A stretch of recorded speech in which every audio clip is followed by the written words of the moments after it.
নমস্কার বন্ধুরা, আমি পাপাই দা পিজন ইউটিউব চ্যানেলের তরফ থেকে নতুন একটা সেল পারপাস ভিডিও নিয়ে চলে এলাম। তো আজকে পায়রাগুলো আগের দিনের পায়রাই, তো আমি পায়রার বিষয়ে ডিটেলসে কিছু বলছি না, আপনারা দেখুন। দাম আর কোয়ালিটি আপনাদের সামনে আছে। আমি কিছু এক্সট্রা কথা বলবো যেটা পায়রা সম্পর্কিত না, সেটা আমাদের ডেলিভারি সম্পর্কিত বা আমাদের লোকেশন সম্পর্কিত। অনেকের মনে ডাউট থাকছে বা জিজ্ঞাসা করছে যে লোকেশান আমাদের কী আছে। আমাদের লোকেশান হচ্ছে শ্রীরামপুর, যেটা হুগলি জেলার মধ্যে পড়ে। আপনারা চাইলে ট্রেনে করে আসতে পারেন, চাইলে গঙ্গা ঘাট পেরিয়ে নৌকা করেও আসতে পারেন, যেটা আপনাদের ইচ্ছা, আপনারা কোথা দিয়ে আসছেন তার উপর নির্ভর করছে।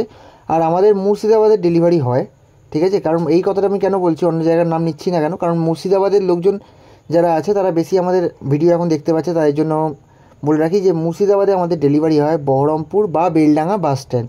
বহরমপুর বা বেলডাঙ্গা বাস স্ট্যান্ডে ডেলিভারি হয়। ডেলিভারি চার্জ লাগে 450 টাকা, 450 রুপিস, 450 টাকা। এবার অনেকে বলবে দাদা এত টাকা কেন?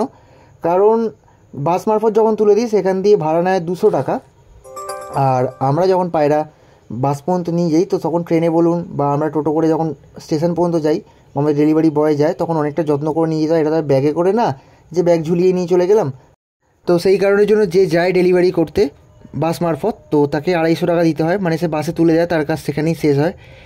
এবার মুর্শিদাবাদের ক্ষেত্রে যে দুটো স্টেশন বললাম, যে বহরমপুর বাস স্ট্যান্ড আর বেলডাঙ্গা বাস স্ট্যান্ড, এই জায়গাগুলোতে আমরা ডেলিভারি করি। এবার ডেলিভারি চার্জ 450 টাকা প্লাস পায়রার যা দাম হয় সেই দাম। টোটালটা কিন্তু আপনাদেরকে ডেলিভারির আগের রাতে ক্লিয়ার করতে হয় অনলাইনের মাধ্যমে। আবারও বলছি, অনলাইনের মাধ্যমে আগের রাতে ক্লিয়ার করতে হয়, পরের দিন পায়রা পৌঁছায়। এবার অনেকে বলবে যে দাদা হাতে পায়রা হাতে পেয়ে পয়সা দিলে হবে না। তো পায়রা হাতে পেয়ে পয়সাটা আপনি কাকে দেবেন? কন্ট্রাক্টরকে দেবেন না বাস ড্রাইভারকে দেবেন? কারণ আমরা তো বাস মারফত তুলে দিই, আমাদের কাজ শেষ হয়ে যাচ্ছে। তো তার আগে আমরা অবশ্যই ভিডিও করে দিই যে আপনাদের এই পায়রা, আপনাদের নাম ধরে যে এই পায়রা যাচ্ছে। এবার যারা কমফোর্টেবল হবেন তারাই যোগাযোগ করবেন, অহেতুক কেউ ফোন করবেন না। কারণ মুর্শিদাবাদ থেকে প্রচুর এমন ফোন আসছে না, মানে নিজেদেরই বিরক্ত লেগে গেছে, 15টা 20টা 30টা ফোন সব একই কথা বলছে। তো এমন নয় যে মুর্শিদাবাদের লোকেরা নেয় না, মুর্শিদাবাদ থেকে প্রচুর লোক আমাদের পায়রা নিচ্ছে। যাদের ডাউট থাকবে মুর্শিদাবাদের ক্ষেত্রে বলুন বা অন্যান্য জায়গায় ডেলিভারি ডাউট থাকবেন, আমাদের কাছে যোগাযোগ করবেন, আমরা ভিডিও দিয়ে দেবো, আপনারা ভিডিও দেখে নেবেন। মুর্শিদাবাদ থেকে এখন ম্যাক্সিমাম লোক আমাদের পায়রা নিচ্ছে বা বলতে পারেন আমাদের পায়রা ওড়াচ্ছে। তো যদি কারোর প্রয়োজন হয় মুর্শিদাবাদের ডেলিভারির ক্ষেত্রে, আমি টোটাল ডিটেলসটা বলে দিলাম। আপনাদের যদি প্রয়োজন হয় আজকের ভিডিওর মধ্যে যে কোনো পায়রা, আপনারা যোগাযোগ করবেন, স্ক্রিনশট পাঠাবেন। এবার বলে দিই, 1 জোড়া নেন বা 4 জোড়া নেন বা 10 জোড়া নেন, ডেলিভারি চার্জ কিন্তু সেমই লাগে। তো আপনারা চেষ্টা করবেন সবসময় একটু বেশি অ্যামাউন্টের পায়রা নেওয়া, তাহলে আপনাদের ডেলিভারি চার্জটা গায়ে লাগবে না। নয়তো একটা ধরুন জোড়া, এই জোড়াটার দাম 750 টাকা, তো সেখানে যদি 700 টাকার পায়রার জন্য 400 টাকা ডেলিভারি চার্জ বা 450 টাকা ডেলিভারি চার্জ দেন, সেটা স্বাভাবিকভাবেই গায়ে লাগবে। আপনাদের কেন, আমার হলে আমারও লাগতো। তো তাই জন্যই বলছি যে একটু বেশি করে পায়রা নেবেন, যাতে ডেলিভারি চার্জটা পুষিয়ে যায়। পায়রার দাম অবশ্যই কম বেশি আমরা করে দিই, ঠিক আছে।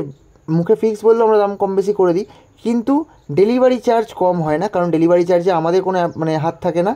যে ডেলিভারি করতে যায় সে নেয়, আর যে বাস মারফত নিয়ে যায় সে নেয়। তো ডেলিভারি চার্জ কম করতে বলবেন না, ডেলিভারি চার্জ কম করা পসিবল না। পায়রার দাম আমরা মুখে ফিক্স বললেও, কেউ যদি 2-3 জোড়া একবারে নেয়, আমরা দাম কম করে দিই। যারা নিয়েছেন তারা জানেন, ঠিক আছে। আর ভিডিওটায় যে পায়রাগুলো দেখছেন সব কটা পায়রাই অ্যাভেলেবেল আছে। তো যদি কারোর লাগে অবশ্যই যোগাযোগ করবেন। আর এমনিও আমরা অন্যান্য জায়গায় তো ডেলিভারি করে দিই, সব জায়গায় ডেলিভারি চার্জ কিন্তু অ্যাডভান্স দিতে হয়। পায়রা হাতে পেয়ে পায়রার দাম, শুধুমাত্র মুর্শিদাবাদের ক্ষেত্রে পায়রার দাম প্লাস ডেলিভারি চার্জ টোটালটা কিন্তু অগ্রিম বা অ্যাডভান্স দিতে হয়।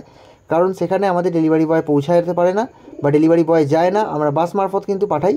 মুর্শিদাবাদের ক্ষেত্রে শুধু ডেলিভারি চার্জ প্লাস পায়রার দামটা অ্যাডভান্স দিতে হয়। আর অন্যান্য জায়গার ক্ষেত্রে শুধু ডেলিভারি চার্জটা অ্যাডভান্স করতে হয়, পায়রা হাতে পাবেন, ব্যাগে ঢোকাবেন, তারপর পায়রার দাম দেবেন।